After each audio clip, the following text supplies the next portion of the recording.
በኦሮሞ ህዝብ አፈታሪክ ውስጥ በስፋት ከሚታወቁ ገጸ ባህሪዎች መካከል ናት። አኮ መኖዬ። ወደ የትኛውም የኦሮሚያ ዞን ብትሄዱ እርሷን የማያውቃት ሰው አታገኙም። በዚያ ላይ የእያንዳንዱ ዞን ነዋሪ አኮ መኖዬ እኮ የኛ አካባቢ ሰው ናት ይላቸዋል።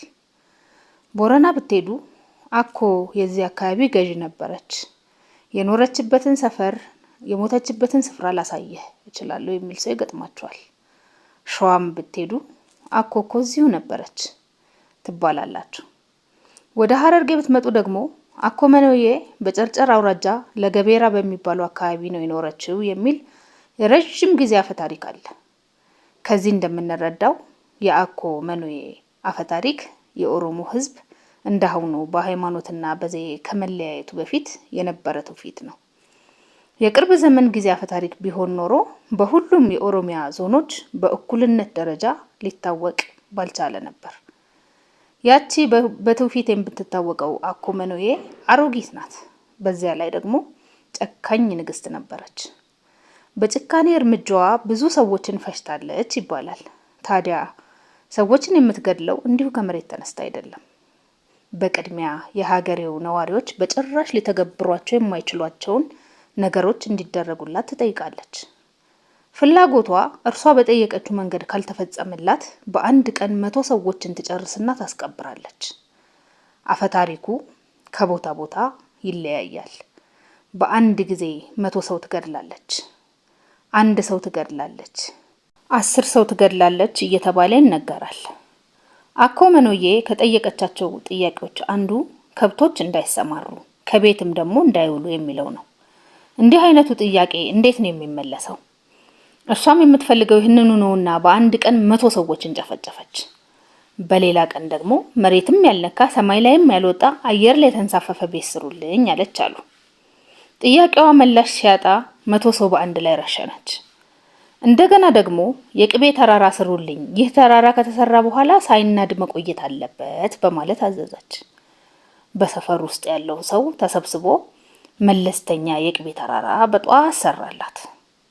ነገር ግን ፀሐይ እየጠነከረች ስትሄድ የቅቤ ተራራው ቀልጦ ፈሰሰ። አኮም እንደለመደችው 100 ሰዎች ፈጀች። አኮ መኖዬ እንዲህ እያደረገች ህዝቡን ስትጨርስ ሰነበተች። በመጨረሻም ሲያቀብጣት በአየር ላይ የሚበር ፈረስ አምጡልኝ የሚል ትዕዛዝ አወጣች።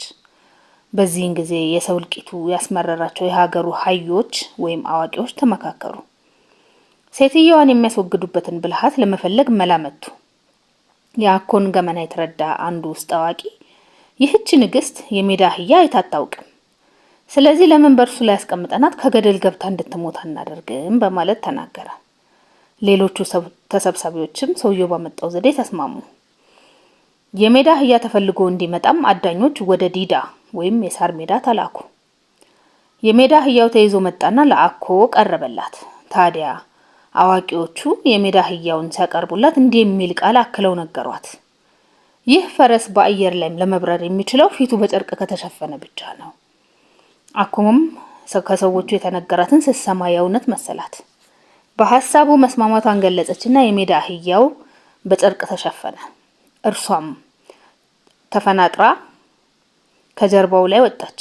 የሜዳ አህያው ከስር ሲለቀቅ እንደ ጀት በረረ። ዳሩ ምን ያደርጋል የአኮ መኖዬን ሰማይ ላይ የመውጣት ህልም ሳያሳካላት ከገደል ውስጥ ገባ።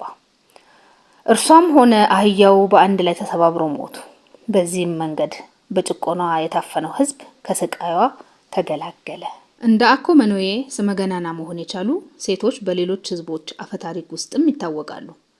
ለምሳሌ በሲዳማ ህዝብ ትውፊት ንግስት ፋራ የተባለች ገናና ሴት ብዙ ይነገርላታል።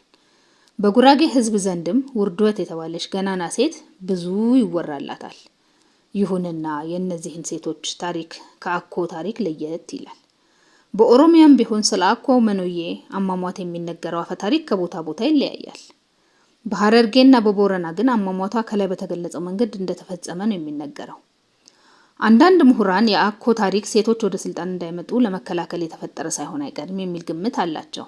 ነገር ግን ግምቱ ትክክል አይመስለኝም። በኦሮሞም ሆነ በሌሎች ህዝቦች አፈታሪክ በከፍተኛ ተምሳሌነታቸው የሚታወሱ የሴት ነገስታት አሉ። በአንጻሩም ደግሞ በጭካኔያቸው የሚኮነኑ የወንድ መሪዎችም ብዙ ናቸው። ስለዚህ ለአፈ ታሪኩ ሌላ ትርጉም ከመስጠት የሞራል ዋጋን ለማስተማር የተፈጠረ ተረት አድርጎ መቀበሉ የተሻለ ይመስለኛል። አፈንዲ ሙትቂ